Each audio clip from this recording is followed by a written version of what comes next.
Hello sa ating mga kabida-bida. Ngayong araw ay maaga kaming nagising dahil pupunta kami mag-a-apple picking. Ito nga palang apple picking ay 3 oras ang layo mula sa aming bahay. Kaya naman maaga kaming gumayak at nag-travel na kami. Ang daanan nga pala dito ay parang daanan kung pupunta tayo sa Baguio, pasigsag-sigsag siya at pataas. Kaya nga dapat maingat lang ang pagdadrive at dahan-dahan. At syempre, para hindi tayo maboring sa biyahe, nagkwekwentuhan, kumakanta at kumakain tayo.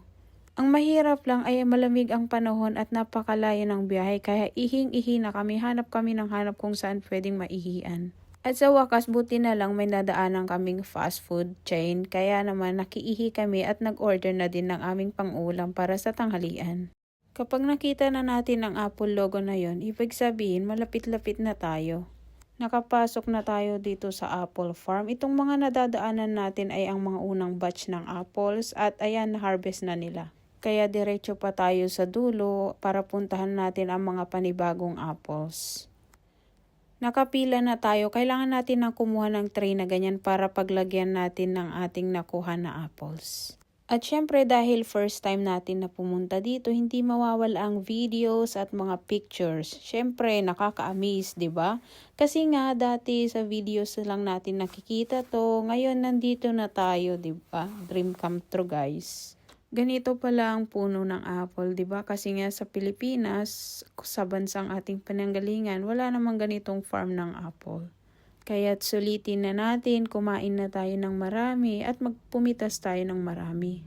Habang nandito ka sa Apple Farm, pwede kang pumitas at kumain ng one to sawa. Kaya yan guys, ang ginawa ko, syempre, kain lang tayo ng kain. Kasi nga, maaga kaming nag-travel at nagugutom na ang person. Kaya, kain lang ng kain. At syempre, pinipili ko talaga yung red na red. Ang tamis niya guys at ang crunchy-crunchy pa. Magandang gumala dito, mas lalo na pag may mga bata. Grabe, enjoy na enjoy silang mamitas ng apple. Mas lalo yung mga mabababa, ay sabi ko na grabe talaga. Takbo sila ng takbo dito. At oo nga pala, buti na lang nakahabol kami kasi bukas na yung last day ng farm na to. Ia-harvest na daw nila. So, ang susunod na apple picking season ulit ay next year na. Buti na lang naisipan na pumunta dito. Worth it talaga yung biyahe, guys. Nung nasa labas pa nga kami ng farm, parang sabi ko, ay ano ba yan? Parang ang liliit naman ng mga apple. I mean, yung puno nila parang mababa lang. Kasi pag sa movies, parang ang tataas. Kaya sabi ko kay ate, ate ano ba yan? Parang ang bababa naman. Sabi niya, hindi, dito lang yan sa labas. Kapag pumasok ka, sabi niya, matataas talaga. Kasi sila ate, nakapunta na sila dito dati. Kaya lang sila pumunta ulit para samahan kaming mga first timers, diba? At syempre para maigala na rin yung mga bata kasi nga weekends, family time dito. Ayun na nga, pagpasok namin sa farm, nakita ko matataas talaga. Akala ko talaga ang bababa, yung parang magkasing taas lang kami, ganun ba? Kasi ganun yung nakikita ko nung nasa labas pa lang kami.